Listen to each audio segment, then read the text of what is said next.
आज का युग युद्ध का है नहीं। Because let me tell you, you don't have the cards. With us, you have the cards.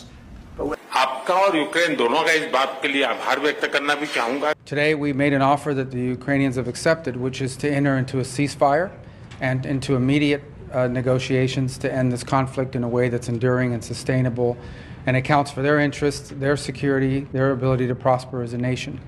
I want to personally thank, we both want to thank the Kingdom of Saudi Arabia, His Majesty, for hosting us, for making this possible. They've been instrumental in this process, and we're very grateful to them for hosting us here today. And hopefully we'll take this offer now to the Russians, and we hope that they'll say yes, to peace. The ball is now in their court. And but again, the president's objective here is number one, above everything else, he wants the war to end. And I think today Ukraine has taken a concrete step in that regard. We hope the Russians will reciprocate.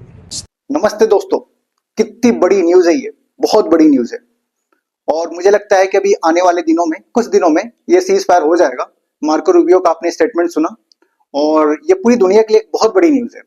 और कहीं ना कहीं जिस promise को लेकर Trump आए थे वो फुलफिल होते हुए दिख रही है मेरे को आने वाले टाइम में। देखो, उसने बोला था कि वो ऑफिस में आने के पहले गाजा वॉर खत्म कर देगा और उसने किया। उसके इनॉग्रेशन के पहले गाजा वॉर सीज फायर हो गया वहां पे। और अभी ये रशिया यूक्रेन वॉर को भी देखोगे तो मुझे लगता है कि ये सीज फायर के डायरेक्शन में जा रहा है। उन्होंने पहले जेलेंस्की को प्रेशराइज किया क्योंकि उनको पता था कि यूएस के सपोर्ट से ही ये फाइट कर रहा है, तो उन्होंने प्रेशराइज किया और जेलेंस्की अभी बेंड हो रहा है। और मुझे लगता है कि आने वाले टाइम में, जैसे मार्को रूबियो ने बोला कि डिफरेंट चैनल्स के थ्रू वो बात करेंगे रशियन टीम से, रशियन पार्टी से, और मिस्टर पुतिन और मिस्टर ट्रंप की भी मीटिंग हो सकती है आने वाले दिनों में। और हो सकता है कि उनमें कोई टेलीफोनिक कन्वर्सेशन हो।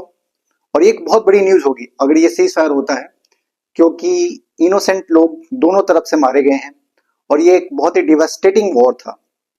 तो मैं तो बोलूंगा कि ये एक अच्छा डायरेक्शन है, अच्छा स्टेप है पॉजिटिव डायरेक्शन में। और एज एन इंडियन, और जैसे कि प्रधानमंत्री नरेंद्र मोदी जी बोलते आ रहे हैं, अगर आपको रिकलेक्ट होगा कि 2022 में भी जो एससीओ समिट हुआ था, तो उस टाइम में भी जब मिस्टर पुतिन और मिस्टर मोदी की मीटिंग हुई थी, तो मोदी जी ने ये बोला था, उनका ये स्टेटमेंट था कि this is not the era of war and India is always on the side of peace. तो इंडिया हमेशा इस चीज को प्रोपोगेट करते आ रहा है, चाहे यूनाइटेड नेशंस हो या किसी भी दो कंट्री के बायलैटरल मीटिंग्स हो। तो ये बहुत बड़ी न्यूज है। और क्योंकि देखो, रशिया कुछ भी है तो इंडिया का ऑल वेदर एलाई है और इंडिया में रशिया को लेके हमेशा एक पॉजिटिव वाइब रहता है। So we all want to see the peace to happen.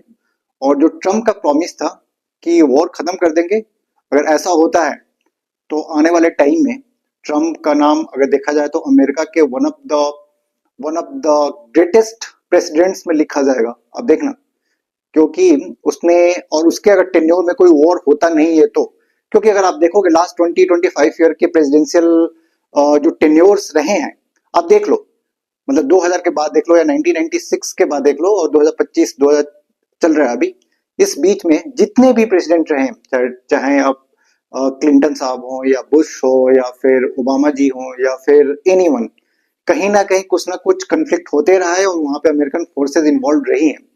तो एक तरीके से ये ट्रम्प के लिए बहुत बड़ी अचीवमेंट होगी, क्योंकि उसने बोला था कि वो वॉर खत्म कर देगा दुनिया में कहीं भी हो रहा हो। तो this is a big news.